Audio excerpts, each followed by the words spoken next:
We're back with more of Ask Alexyss. As I was saying, about the herpes situation, I think that what you should do to be sure. Now, I have some friends that are infected with HIV, and they also work at HIV health clinics, and they know about the testing and some of the procedure. And they were telling me something about cell converters, how the body actually goes through cell conversion whenever there's a cold and whenever there's been an HIV infection in the body. So I'm sure there's a cell conversion as well when someone's infected with herpes. There may be a way for your doctor to go back and check with them and see, can they pinpoint the actual date and year and time that they think that you were infected with the herpes virus.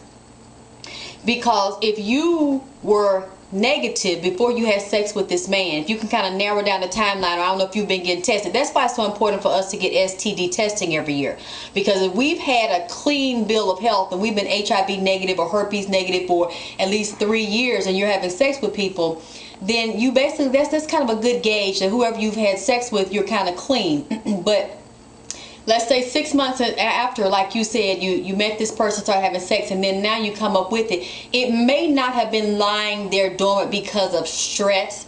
You might have really contracted it from this person. So there might be, I don't know what state you're in, some legal recourse that you have. You might be able to sue this person for damaging you, and you may be able to request that he provide or subpoena his doctor's records to be able to see if this man has ever been diagnosed with any form of herpes. Also, it's important, if I were you, I would contact the health department, and you should notify them that this person has potentially infected you with herpes, and see if you can find out any other women that he's dealt with and give them his name and address. See if they can go and check him out, just as a precaution, especially if he is recklessly endangering the life of the public by infecting them with incurable diseases.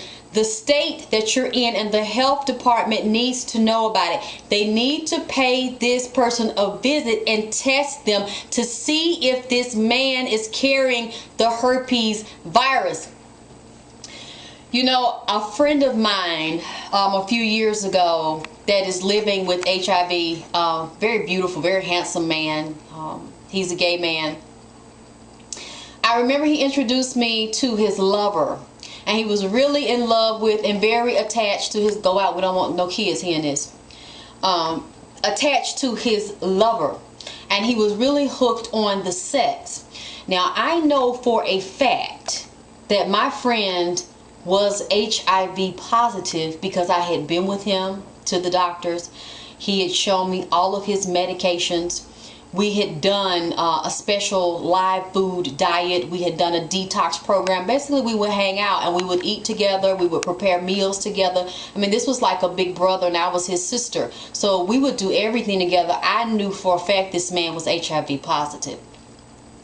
And I knew for a fact that the man that he was sleeping with knew that he was also HIV positive, because we had the discussions when the three of us were together. We were in a restaurant one night having the discussion, and he knew that I was helping his lover with a detox and an immune boosting program, which I'm going to share some of that with you on YouTube.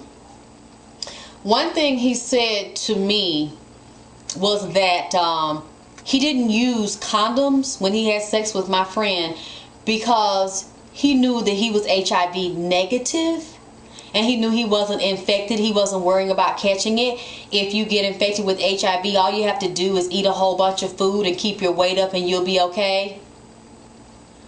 Yeah, this is the kind of bullshit that a lot of people tell themselves and they tell each other. But one thing I do know about my friend's sexual experience, and a lot of people that get penetrated rectally, and other gay men have told me this too. Sometimes if you get a big dick going up in your ass and knocking them walls out and busting them corners, going around them walls, there's going to be some rectal bleeding. There's going to be some rupturing of some blood vessels. And as we know, all viruses, all pathogens, all bacteria, infectious waste is carried in the blood. So the blood is not only a life force, but the blood can also act as a death force because everything is in the blood.